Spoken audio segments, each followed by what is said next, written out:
हो सकता है जिस मनुष्य को मैं बुरा कहता हूँ यह अन्य कुछ बातों में बहुत ही अच्छा हो, जिनसे मैं कभी अच्छा नहीं हो सकता।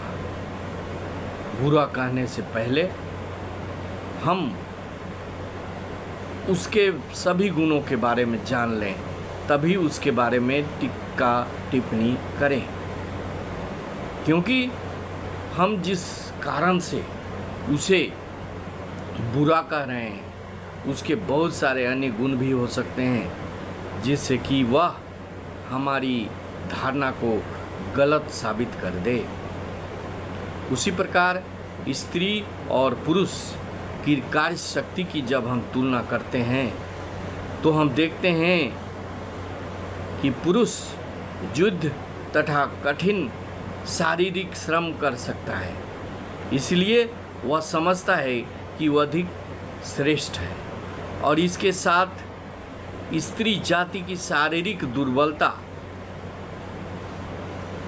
का वह तुलना करता है। पर यह अन्याय है। स्त्री भी उतनी ही साहसी होती है जितनी कि पुरुष। अपने अपने ढंग से दोनों ही अच्छे हैं।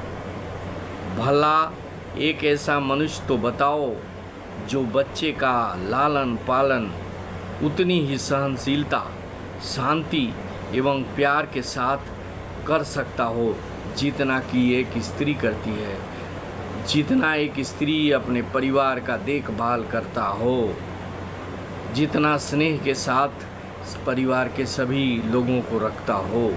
ऐसा कोई पुरुष नहीं जिसमें यह गुण विद्यमान हो। अगर स्त्रियां ना हों तो परिवार बिखर जाएगा, तो पुरुष का शक्ति रखकर ही क्या करेगा जब परिवार ही बिखर जाएगा। स्त्री में यदि कार्य क्षमता की कमी है तो पुरुष कष्ट सहने में स्त्रियों से कच्चा है। जितना भी कष्ट आ जाए स्त्रियां उस कष्ट को सहन कर लेती हैं और अपने कर्तव्य से कभी पीछे नहीं हटती।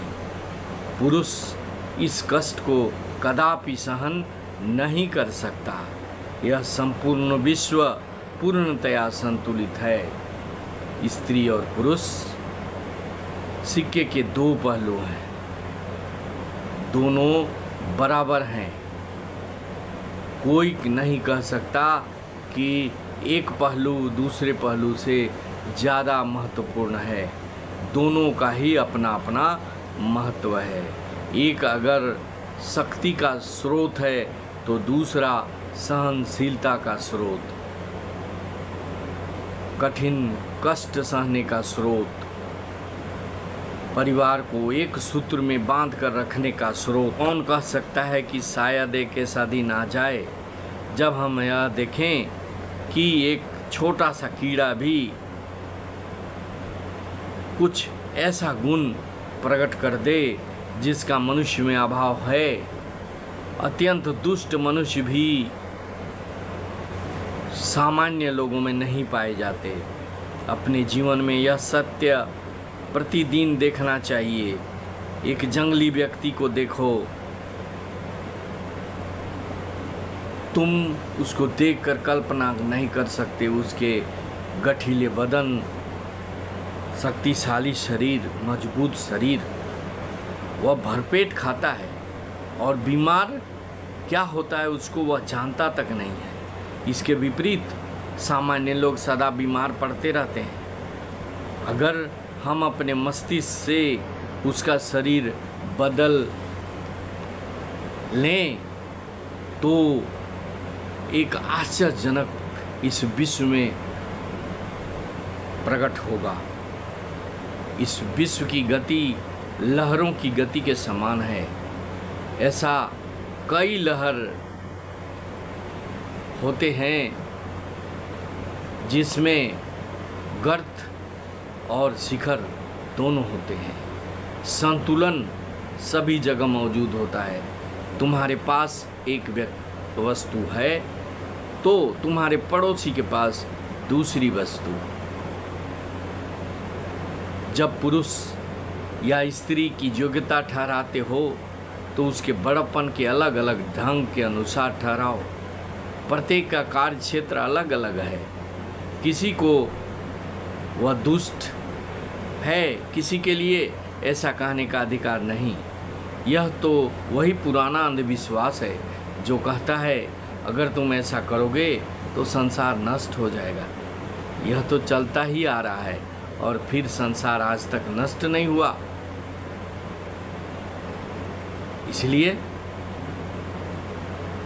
किसी को बुरा कहने से, किसी को हीन भावना से देखने से पहले अपने आप को देखना आवश्यक है। देखना है कि हम कितने सुपीरियर हैं और कितना को दूसरा इंफीरियर है। क्या दूसरे के बिना हमारा काम चल सकता है? प्रकृति ने सभी जीवों को इसलिए बनाया है ताकि यह संसार संतुलित रूप से चल सके। इसलिए नहीं बनाया कि एक ऊंचा है एक नीचा है। सब जीव का अलग अलग महत्व है। पेड़ पौधे ना हो तो क्या खाओगे? स्त्री ना हो तो खाना कौन देगा? सिर्फ बलवान बनकर घूमते रहोगे, भूखों मर जाओगे। इसलिए सभी के महत्व को हमें ध्यान देना चाहिए, सभी के महत्व को पहचानना चाहिए और सभी को समान समझते हुए इस विश्व में चलना चाहिए। तभी हम और हमारा परिवार, हमारा संसार सुखी रहेगा, खुश रहेगा।